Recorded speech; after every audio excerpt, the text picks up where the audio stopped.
Oi, pessoal. Então, estamos de volta à aula de estatísticas educacionais, que também vai ser chamado de edumetria. Então, vamos às etapas que vamos cumprir nesse curso. Bom, primeiramente queria falar que esse material está disponível nessa página, eliton.ufpa.br/arquivos. E lá, na verdade, tem uma pasta de educacional, tem outra pasta de TRI, e os materiais estão basicamente na pasta de TRI. Bom, vamos ver vários materiais, mas destaco aí um arquivo PDF que é Estatística Educacional, onde tem todo o conteúdo desses slides e alguns detalhes adicionais. Temos um livro em PDF chamado Livro TRI. TRI é de Teoria da Resposta ao Item, mas esse livro está em atualização constante. Tem outro livro que é R-TRI SINAP, que tem muitos códigos em R. Então tem uma mescla de materiais que nós vamos acompanhar. Em termos de softwares, programas que a gente vai abordar, o básico de todos, é importante a gente ter algum conhecimento de como tratar dados educacionais, com arquivos pequenos no geral, que é o Excel mesmo. Tem algumas ferramentas interessantes, já começamos a ver algumas. O R tem diversos pacotes e, obviamente, é muito mais indicado quando a gente tem grandes bases de dados, tem uma flexibilidade, tem diversos pacotes que a gente pode explorar bastante, eventualmente até fazer pacotes. E tem alguns pacotes, alguns programas comerciais que é importante saber da existência, dentre eles o Bilog MG, o Multilog, mas tem vários outros. Importante saber da existência para eventual trabalho em empresas que os usem. Bom, sobre conteúdo propriamente, o que a gente vai ver, tem uma parte introdutória, de introdução, motivação. Depois vamos ver algumas aplicações, quais são as principais aplicações no Brasil e até no exterior. Depois vamos entrar na parte mais técnica, que é a teoria clássica dos testes, chamada normalmente de TCT, às vezes também chamada de teoria clássica de medidas, mas teoria clássica dos testes é mais comum. Em seguida, a teoria da resposta ao item, também chamada de TRI, que, por exemplo, a nota do Enem é obtida através dessa metodologia. Depois vamos explorar os principais modelos através de suas equações, suas curvas características, etc. Depois vamos trabalhar como é feita a estimação dos parâmetros dos itens, das proficiências, considerando um único grupo. Depois vamos trabalhar equalização, ou seja, como eu criar uma escala única, que é na verdade, a grande contribuição da TRI, por isso que ela vem sendo largamente utilizada. A equalização a posteriori, e depois fazendo tudo isso num processo só, que é o chamado de calibração com vários grupos. E aí tem algumas etapas adicionais que são pontos inferenciais muito importantes, que é a análise diferencial do item, normalmente chamada de TIF, e algumas coisas mais no futuro, por exemplo, os testes adaptativos informatizados, TAI, às vezes são chamados de testes adaptativos computadorizados, que vem do inglês, e aí que dá origem à sigla CAT. Vamos também ver o principal indicador de desenvolvimento da educação básica, chamado de IDEB, que foi criado pelo INEP, tá? Do MEC, e tem sido usado largamente. E, finalmente, fatores associados ao desempenho, ou seja, efetivamente, quais fatores, quais variáveis, quais contextos influenciam mais na determinação da proficiência de um aluno. Bom, introdução e motivação. Então, a área de estatística educacionais é que mais tem crescido nos últimos anos e realmente tem sido impressionante. A ênfase e a importância dada à área educacional e os modelos que têm sido desenvolvidos tem ajudado muito a área educacional e realmente ela cresceu bastante. A teoria clássica dos testes foi usada durante muitos anos, mas ela tinha muitas limitações técnicas. Okay? Ainda tem. No entanto, ainda é bastante importante. Tem que entender que a chamada TCT, ela tinha muitas limitações na parte inferencial, mas ela é muito mais fácil de ser construída, muito mais fácil de ser usada, e é, na verdade, o que na estatística geral se chama de estatística descritiva, análise exploratória de dados, aquele pool inicial que é muito importante antes de qualquer abordagem inferencial. A TRI representa hoje um dos principais métodos de construção de indicadores. Ela não é trivial e necessita de conhecimento de estatística, de computação, matemática, para ter um entendimento mais completo. E é uma área que, felizmente, há mais demanda que profissionais disponíveis, mas sempre, obviamente, os melhores conseguirão boas colocações, então é uma área que está sendo importante até para a colocação de pessoas no mercado. Falar em escalas, por exemplo, escala de inteligência. Todo mundo já fez aí, já ouviu falar nos testes de QI. E o que é isso, basicamente? Você estabeleceu uma escala de inteligência que você quer comparar uma pessoa do Brasil com uma pessoa da Alemanha, uma pessoa do Japão. Você tem que ter uma escala única e aí você tem que pensar em muitas coisas. Por exemplo, você tem que ter perguntas que representem, as pessoas entendam a mesma coisa, independente do idioma, independente da faixa etária. Então esses testes, normalmente eles são complicados. Então falar em escalas, principalmente comparabilidade, é uma coisa extremamente minuciosa. Esse exemplo, irmão mais velho tem QI maior, diz estudo. Então pesquisa feita com 241 mil jovens noruegueses mostrou vantagem dos primogênitos. Diferença média de 12,3 pontos, mas é considerada significativa. E aí pode vir um conjunto de perguntas. 12,3 pontos em que escala? Então, quando a gente fala em escala, a primeira coisa que a gente tem que saber é a unidade de medida. Bom, se for no intervalo 0,10, esses 2,3 pontos é muito. Se for no intervalo 0,100, provavelmente estatisticamente ainda vai ser, porque são muitos indivíduos, 241 mil, mas na prática poderia não ser grande, significativa. Se fosse numa escala de 0 a 1000, aí a diferença fica cada vez menor. Então, assim, quando a gente fala em escala, a gente tem que saber que essa interpretação da diferença aí, 2,3 pontos, pode mudar bastante. Sabemos que com um número grande de indivíduos, qualquer teste de hipótese ali vai dar diferenças. Portanto, significativa. Significativa estatisticamente. Na prática, pode não ser tão relevante essa diferença.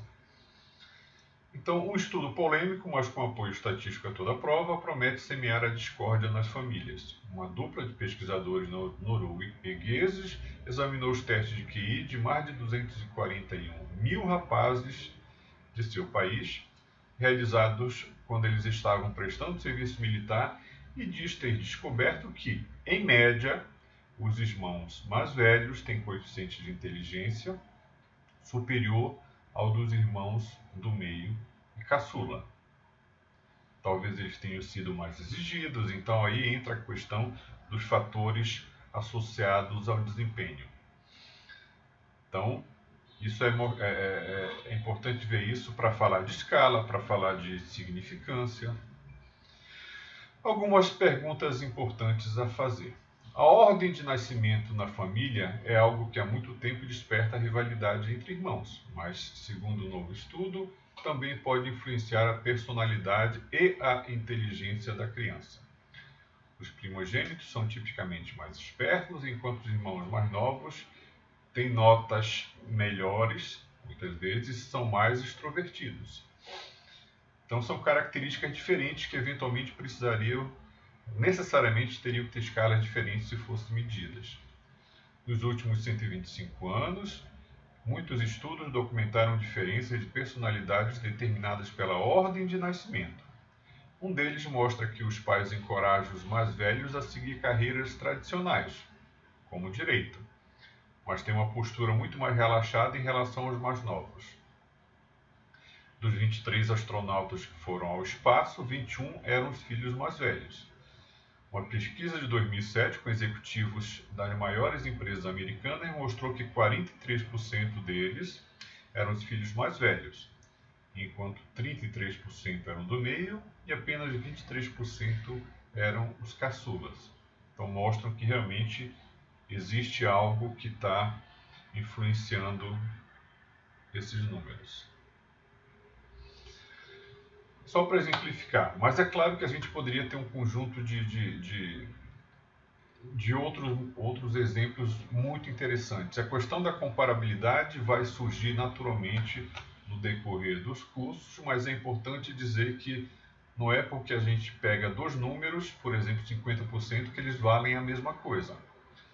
Por exemplo, eu pego um aluno falando em educação e idometria no quinto ano, submeto a um teste e ele teve 50% de acertos.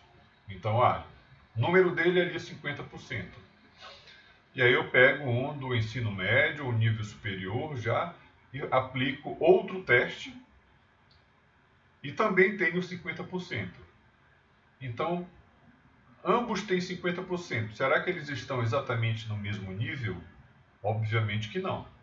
Eles foram submetidos a instrumentos diferentes, então esses 50% não querem dizer a mesma coisa. A gente diz que eles não são comparáveis. Tá? É importante ter muito isso em mente quando a gente fala que dois números não são comparáveis. Tá? Isso aconteceu muito no Enem, inclusive,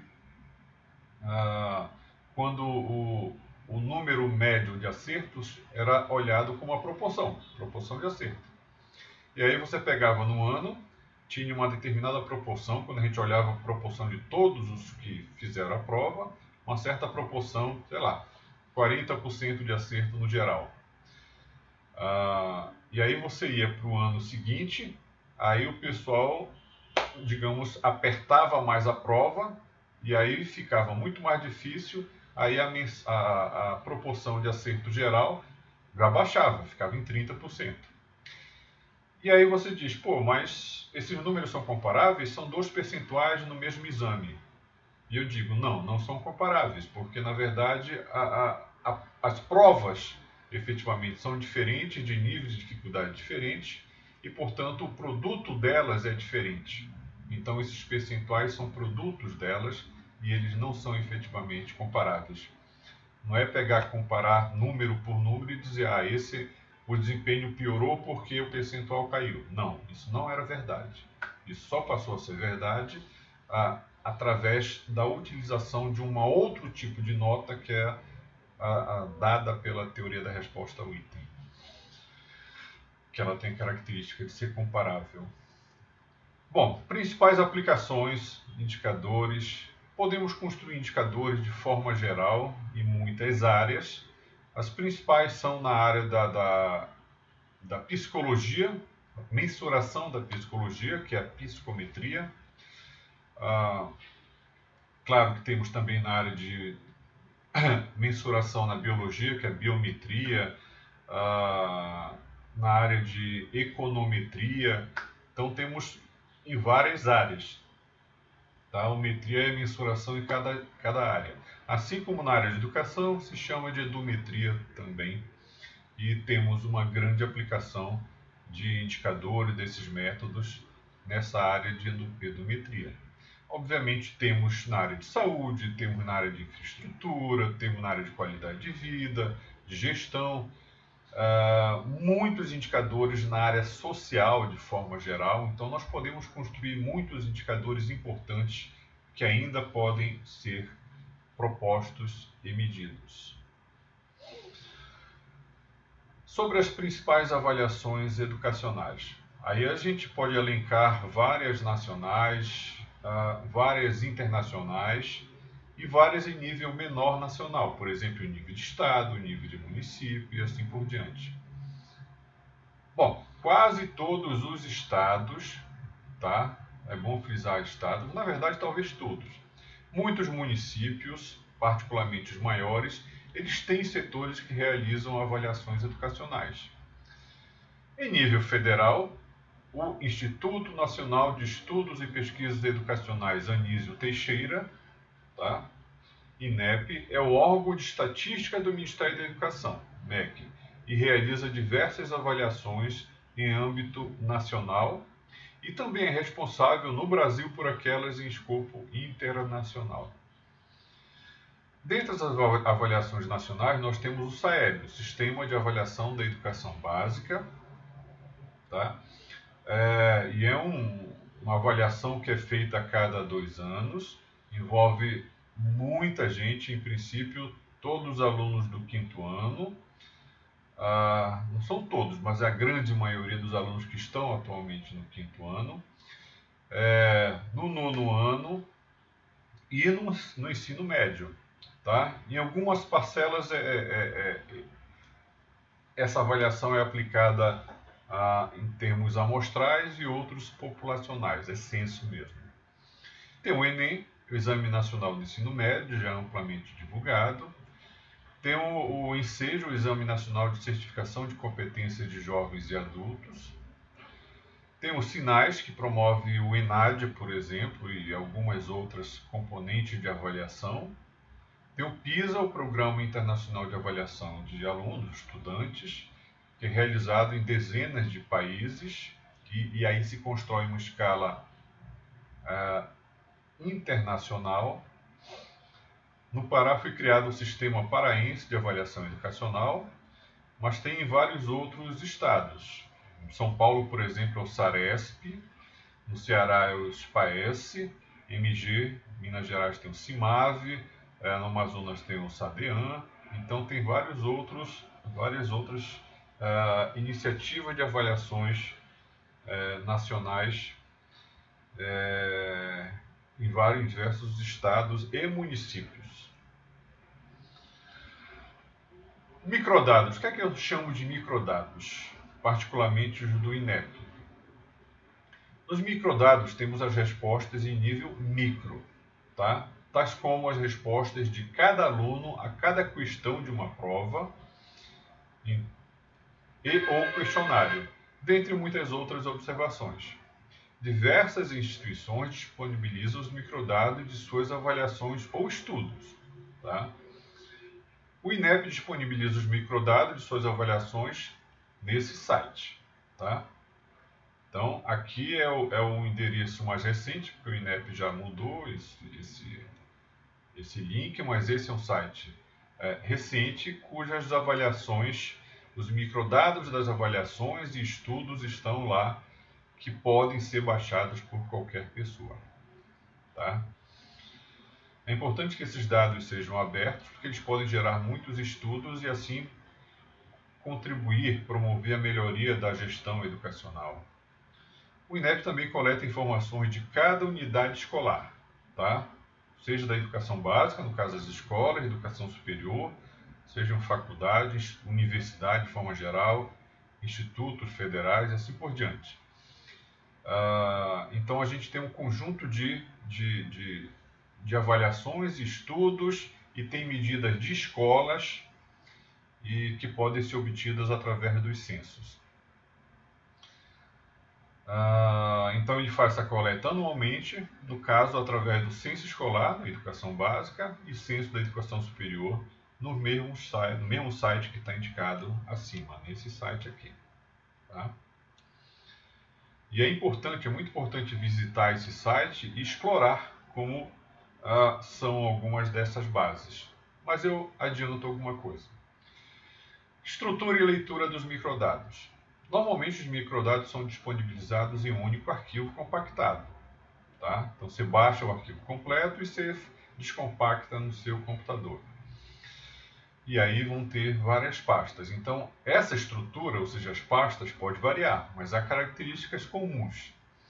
A estrutura ao lado corresponde aos microdados do Enem. Então no Enem, se a gente descompactar, a gente vai ter lá uma pasta dados, uma pasta dicionário, uma pasta input, uma pasta leia-me e documentos técnicos e uma pasta de provas e gabaritos.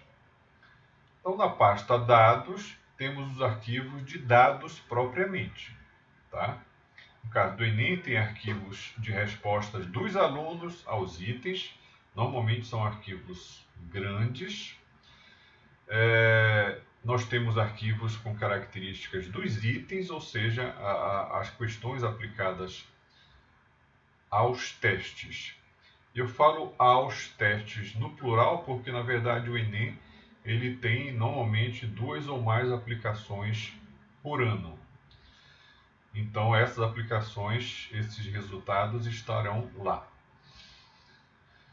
Na pasta dicionário, essa pasta dicionário aqui, temos uma planilha com o que chamamos de dicionário de dados, explicando o que significa cada variável, tá?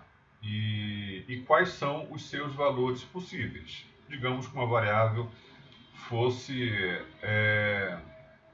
nível educacional da mãe. Então, está explicado o que é lá e quais são os possíveis níveis educacionais com fundamental incompleto, fundamental completo, médio incompleto, completo e assim por diante. Na pasta Inputs temos os códigos, ou seja, as sintaxes para leituras em programas. Por exemplo, no R, no SPSS, no SAS. Então a gente não precisa se preocupar em construir essas sintaxes porque elas já estão prontas na pasta Inputs. Na pasta Leia-me e documentos técnicos, há arquivos, PDF, Doc, DocX e outros, correspondentes à avaliação.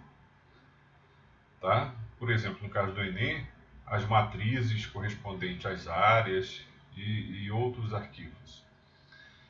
Na pasta Provas e Gabaritos, há os instrumentos da avaliação. Quando falo instrumentos, é sempre provas ou questionários. Tá? Instrumentos, para a gente, de forma geral, são provas ou questionários.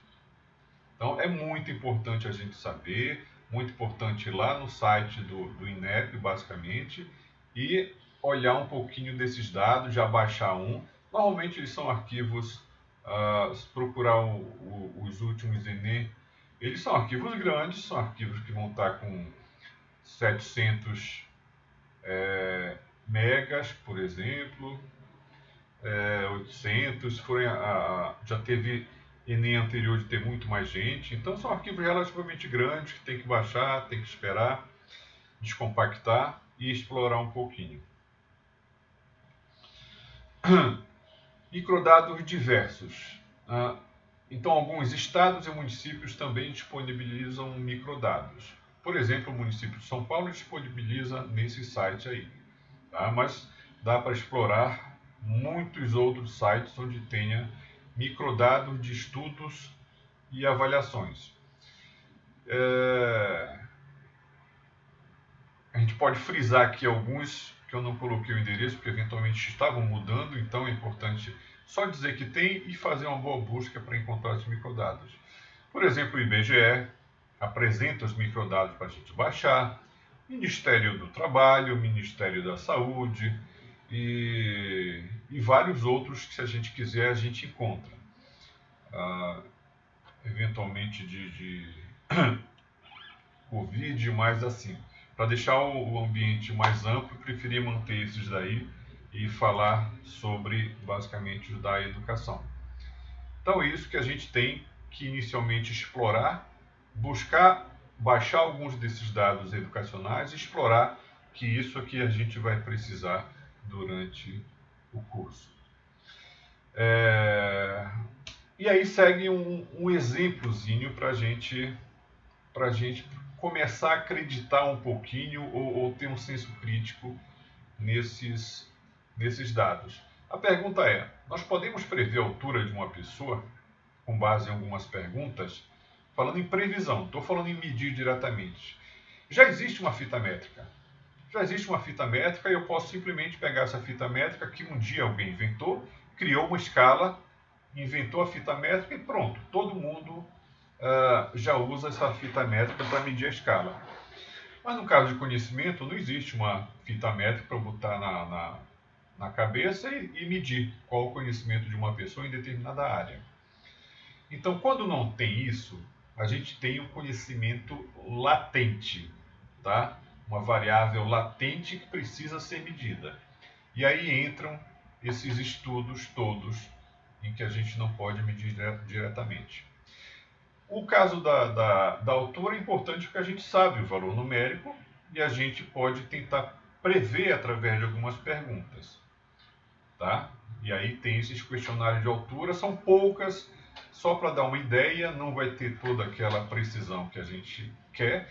É um conjunto de perguntas pequenos, são só 14, então mais voltadas para pessoas mais altas, na verdade.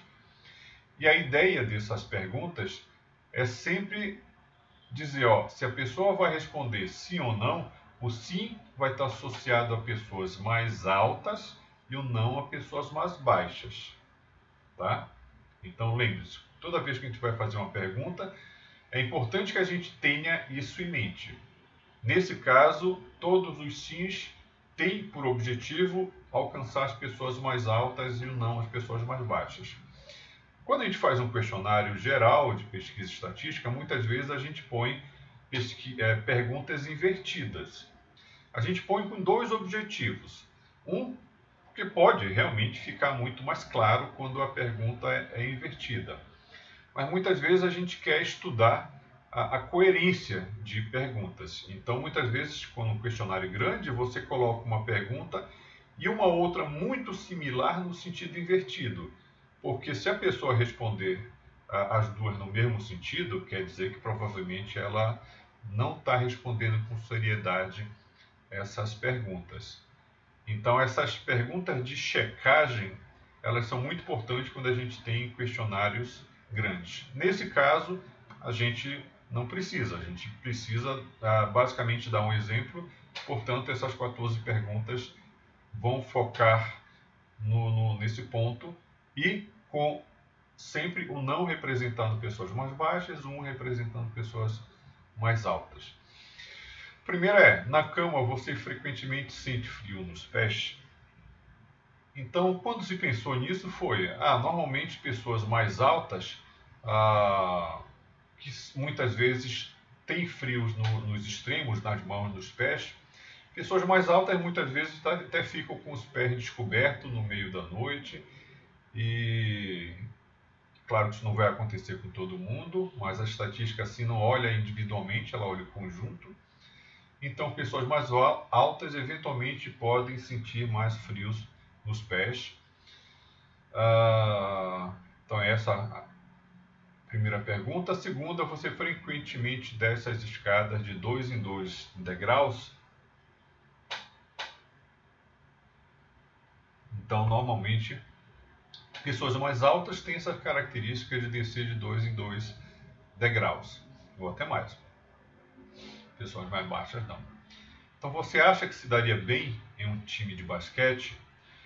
Normalmente, um time de basquete busca pessoas mais altas e então, se uma pessoa diz sim, ela está associando a sua altura a essa resposta. Se for uma pessoa alta, vai dizer sim, provavelmente sim. Se for baixa, isso não.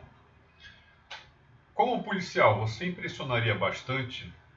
Bom, esse impressionaria no sentido de que pessoas mais altas, talvez mais fortes, causem essa impressão maior. Então também está associado a isso. Pessoas mais altas sim impressionariam bastante, pessoas mais baixas não impressionariam. Na maioria dos carros você se sente desconfortável? Então, pessoas mais altas normalmente se sentem desconfortáveis em carros porque ficam meio apertadas. Você literalmente olha para os seus colegas de cima para baixo, aí também está bem claro que pessoas mais altas sim, pessoas baixas não. Você é capaz de pegar um objeto no alto de um armário sem usar escada? Obviamente pessoas altas conseguem, podem conseguir, pessoas baixas não. Você abaixa quando vai passar por uma porta? Então, normalmente pessoas baixas não, pessoas altas podem ou não, dependendo da altura da porta, mas é uma pergunta bem geral. Você consegue guardar a bagagem no porta-mala de um avião ou ônibus? Então, normalmente pessoas altas conseguem e baixas não. Aí é importante ressaltar isso, que quando você responde, você tem que pensar que você conseguiria ou não na sua altura padrão, sem sapatos altos. Porque já vi pessoas dizer, sim, eu uso sapato alto e eu consigo. Mas o nosso objetivo é estimar a altura sem sapato. Então tudo que você está respondendo aí, a ideia é que responda sem sapatos altos, tá? No geral, sem sapatos. Então, para estimar a sua altura de fato, não é a sua altura mais o tamanho do sapato. Você costuma ajustar o banco do carro para trás? Então, pessoas altas, sim, costumam fazer isso para dar mais espaço. Quando você está andando de carona, lhe oferece o banco da frente, é porque o banco da frente, em geral, ele tem um espacinho um pouco maior e pessoas altas normalmente têm essa regalia. Se você e várias pessoas forem tirar fotos, formando fileiras de 3 fileiras, onde ninguém ficará agachado, ou seja, todo mundo em pé, você ficaria atrás. Obviamente, as pessoas mais altas, normalmente colocamos para trás. Você tem dificuldade para se acomodar no ônibus? Normalmente, sim. Pessoas mais altas e não pessoas mais baixas. Entre vários amigos, você seria o preferido para trocar lâmpadas? De novo, pessoas mais altas sim, pessoas baixas não. Então todas as perguntas estão no mesmo sentido e isso é muito importante na hora da construção do instrumento e principalmente na hora de construir o score. Tá? Então são essas perguntas. Vocês podem inclusive entrar no site, nesse site aqui, e responder essas perguntas. Vocês vão ter essas respostas no e-mail de vocês. Tá? Você coloca o e-mail, tem e é enviada a estimativa da altura para o próprio e-mail de vocês. No próprio questionário é feito até a pergunta sobre a sua altura, que é mais no sentido de melhorar a modelagem e estudar se realmente está ficando bom. Mas o resultado, obviamente, não é usado, a pergunta que é feita não é usada na hora de fazer a estimativa da altura. E em muitos casos dá super certo, tá? Para pessoas de altura mediana e altura alta. Mas o objetivo desse instrumento também é dizer, olha, se a gente quer estimar a altura de pessoas mais baixas, talvez nós tivéssemos que introduzir algumas perguntas de pessoas mais baixas. Essa aqui foi a minha distribuição do Eliton Tavares. E as 14 perguntas eu fui respondendo. O 1 representa o sim, o 0 representa o não. Então eu fui respondendo de forma muito natural a essas perguntas. A minha altura estimada pelo modelo deu 183 centímetros. Tá? Das 14, em 10 delas, eu atribuí 1 e 4 eu atribuí o 0. Esse número de 1s e os zeros normalmente é chamado de score. Com E ou só com S, como é em inglês, score. Tá? Normalmente a gente diz que é o número de acertos ou o número de 1s. E a minha estimativa foi 183. Tá? O modelo me subestimou por 2 centímetros. Na época eu tinha 1,85. Isso daqui eu já fiz há bastante tempo. Tá? Então, houve uma pequena subestimação de 2 centímetros. O que é isso aqui? Na verdade, isso aqui é como se fosse a distribuição das alturas de todo mundo. Então, nós sabemos, se pegasse a altura de todo mundo, aqui teve gente que respondeu de vários estados, então eu não posso dizer que é só do Pará, ou só de Brasília, ou só de Santa Catarina, ou só de São Paulo. Então deu uma mescla aí. Isso é coisa importante que depois pode ser aprimorado no modelo. Então a altura média, que era em torno de 1,68, e com as minhas respostas, a minha distribuição ficou essa daqui, a azul. Então aqui eu tenho a resposta da população, e essas minhas respostas, por ser um estudo amostral, digamos, uma questão amostral, isso me gera uma distribuição amostral. Tá? Então eu tenho a minha distribuição, que é essa distribuição geral condicionada ao meu vetor de respostas zeros e uns. E a minha distribuição, se eu fosse estimar pelo máximo da distribuição aqui, a proficiência, daria 1,83. Eu fiz o desenho para o máximo para coincidir aqui com ficar claro de identificar. Então, essa minha distribuição, a gente poderia ter como estimativa da altura o máximo dela, tá? Que na verdade é a moda, ou poderia ser o valor esperado, que a gente dá um nome de EAP, depois a gente vai ver isso. Então aqui deu 1,83, tá? Essa foi a minha distribuição. Mas eu falei que, tá, aqui eu coloquei muita gente junto. E se eu separasse a distribuição dos homens e das mulheres para tornar mais específica? De repente eu aprimoraria a minha medida. Se eu fosse separar por regiões do Brasil, talvez eu aprimorasse muito mais a minha medida. Então, aí a parte que a gente estuda o que efetivamente levou àquela estimativa. Na área educacional, a gente trata de fatores associados ao desempenho. Mas aqui é importante falar que algumas coisas podem influenciar nesse resultado. E aqui eu assinei, falei no gênero, falei na região do país, ou eventualmente outras características, por exemplo, prática de esporte, etc., que podem tentar explicar essa altura e poderia ser usado para melhorar a estimativa nas próximas edições. Ok? Outras perguntas, outros estudos, mas tem um monte que poderiam, sei lá, teste de memória. Então tem estudo aí de 2004, mas tem outros bem mais recentes, que eu posso ter várias categorias de respostas e não só um sim ou não. E nesses casos a gente diz que a gente tem itens politômicos. Quando são sim ou não, a gente tem itens dicotômicos. Dicotomia, então, seria um sim ou não, 0 e 1, positivo, negativo, aceito, não aceito. Então, de forma é um certo, errado, duas categorias apenas. Mas nos itens politômicos nós poderíamos ter várias categorias. Tá? Então, nesse caso aí, temos 4 categorias de resposta. E mais ainda, elas são ordinais. Tem uma ordem. Nesse caso aqui, assinale os itens que se aplicam a você. Então, cada um deles você vai responder ou raramente, tá? Ou às vezes, com frequência e sempre. Então, tem 4 categorias e estão ordinais. São ordinais. Existem algumas variáveis, obviamente, que você não tem essa ordenação. Então, elas são respostas nominais. E isso é muito importante na hora da gente explicar e modelar, efetivamente. Então, por exemplo, aqui, assinale os itens que se aplicam a você. Você se esquece de 1.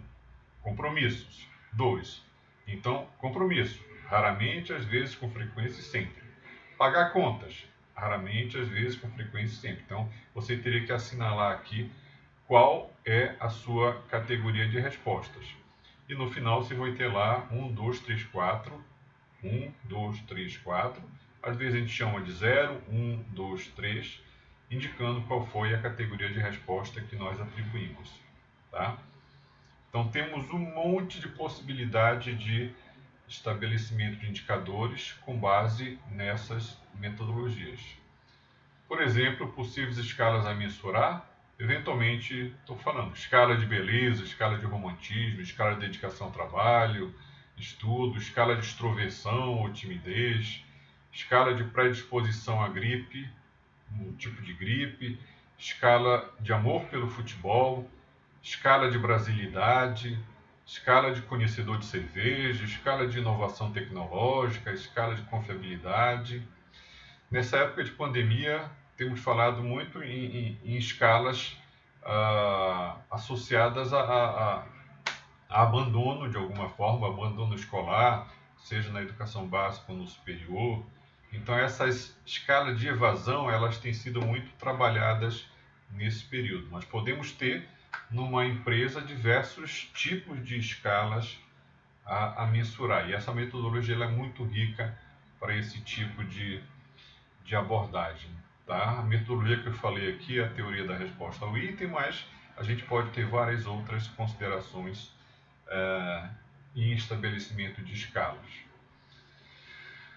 Bom, e tem vários outros instrumentos já desenvolvidos também, por exemplo, extensão do aprendizado de estatística básica, existe um instrumento para medir isso, nível de raciocínio diagnóstico, tá? Na área de enfermagem, adesão ao tratamento de hipertensão arterial sistêmica, já existe isso, potencial empreendedor, prática pedagógica na educação física, desempenho ambiental organizacional, nível de conforto em aeronave, muitas associadas, podemos estabelecer muitos indicadores associados à escola, no ambiente escolar como um todo, seja envolvendo os alunos, envolvendo as famílias, os professores, a infraestrutura já falei antes, então a gente tem muita coisa que desenvolver ainda nessa área de indicadores.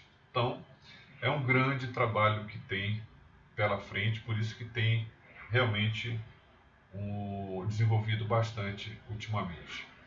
Pois é, então, vamos ver agora, vem em seguida, a teoria clássica dos testes, onde tem muita metodologia para a gente começar a construir o campo, acostumar a linguagem, ver quais são as características que são usadas nessa parte que a gente chama de estatística descritiva e preparar o campo para vir para a parte inferencial, que é a parte da teoria da resposta ao item, tudo que acompanha ela. Mas a teoria clássica é muito rica, a gente vai explorar dados, explorar pacotes, onde isso daí já tem bastante coisa desenvolvida e é bastante usada ainda na parte de avaliação educacional, ou seja, de editometria. Então é isso. Por hoje é só. Obrigado.